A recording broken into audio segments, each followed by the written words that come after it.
ये एक बात समझने में रात हो गई है। मैं उससे जीत गया हूँ कि मात हो गई है।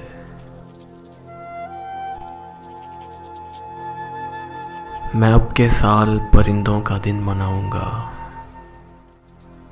मेरी करीब के जंगल से बात हो गई है।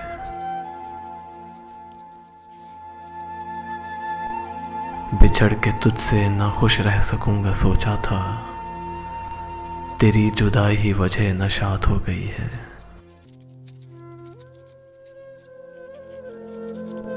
मैं जंगलों की तरफ चल पड़ा हूँ छोड़ के घर। ये क्या कि घर की उदासी भी साथ हो गई है। रहेगा याद मदीने से वापसी का सफ़र।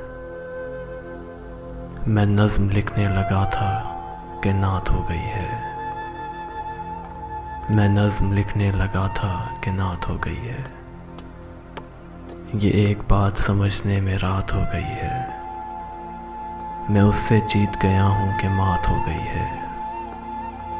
मैं उससे जीत गया हूँ कि मात हो गई है।